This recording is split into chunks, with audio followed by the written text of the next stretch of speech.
IPL এর ৩৬ নম্বর ম্যাচটিতে মুখোমুখি হতে চলেছে রাজস্থান রয়্যালস এবং লখনৌ সুপার জায়ান্টস টিম। এবং আজকের এই ভিডিওতে এই ৩৬ নম্বর ম্যাচটির টস প্রেডিকশন ম্যাচ প্রেডিকশন আমি তোমাদের সাথে শেয়ার করার চেষ্টা করব, যেখানে বন্ধুরা এই ম্যাচটি হতে চলেছে জয়পুরে সাওয়াই মানসিং স্টেডিয়ামে এই ম্যাচটি হবে।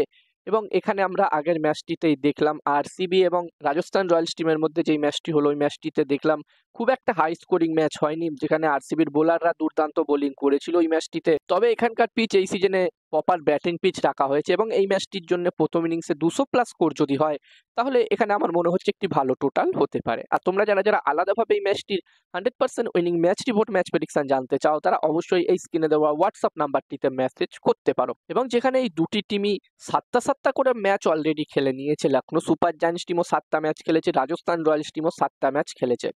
যেখানে রাজস্থান রয়্যালস টিম তাদের 7টা ম্যাচের মধ্যে মাত্র 2টো ম্যাচ জিততে পেরেছে, বাকি 5টা ম্যাচ তারা হেরেছে।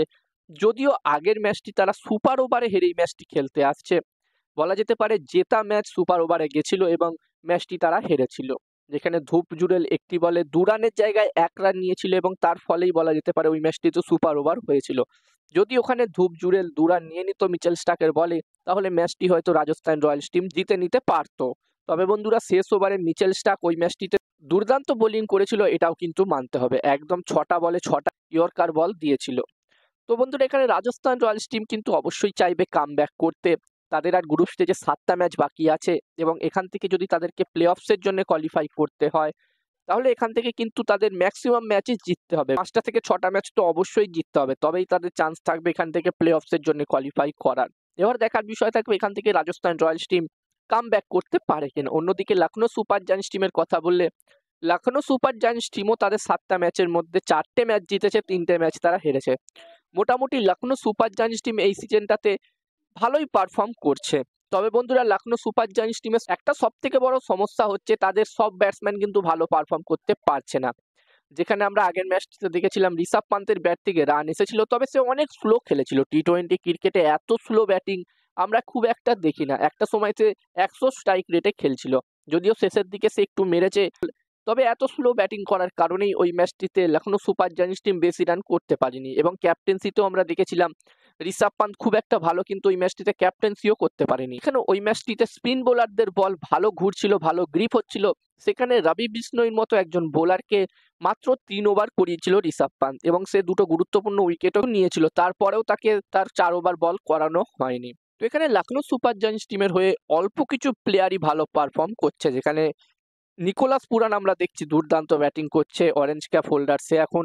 এছাড়াও দিগ্বেশ রাঠি ভালো বোলিং করছে এবং মিচেল মার্শ প্রথম দিক দিয়ে ভালো শুরু দিচ্ছে এবং অ্যাডিয়েন মার্কামও ভালো ব্যাটিং করছে। এই কজনকে ছাড়া লখনৌ সুপার জায়ান্টস টিমে কিন্তু বাকি প্লেয়াররা যে খুব একটা ভালো পারফর্ম করছে এমনটা কিন্তু নয়। আগের ম্যাচটিতে আমরা দেখেছিলাম শার্দুল ঠাকুর শেষের দিকে বোলিং করতে এসে প্রচুর রান দিয়েছিল।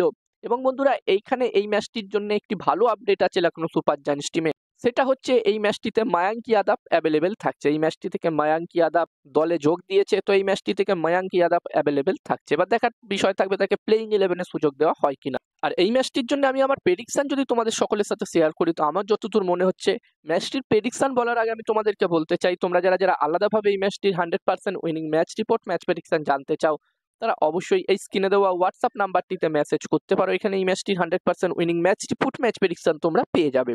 আর এই কাজগুলোর প্রমাণ দেখতে চাইলে হাসান ক্রিকেট প্রেডিকশন টেলিগ্রাম চ্যানেলেও তোমরা জয়েন হতে পারো। ভিডিওর ডেসক্রিপশনে টেলিগ্রাম চ্যানেলের লিংক আমি শেয়ার করে দিয়েছি। আর আমার যতদূর মনে হচ্ছে এই ম্যাচটিতে টস জিততে পারে, এই 36 নম্বর ম্যাচটি যেখানে টস জিততে পারে রাজস্থান রয়্যালস টিম, ম্যাচটিও জিততে পারে রাজস্থান রয়্যালস। আমার প্রেডিকশন রইল এই ম্যাচটিতে টস ম্যাচ দুটোই রাজস্থান রয়্যালস টিম জিতবে। আর এখন পিএসএল চলছে, পিএসএল এর প্রতিটা ম্যাচের টস প্রেডিকশন ম্যাচ প্রেডিকশন আমি তোমাদের সাথে একদমই ফ্রিতে একদমই বিনামূল্যে শেয়ার করছি।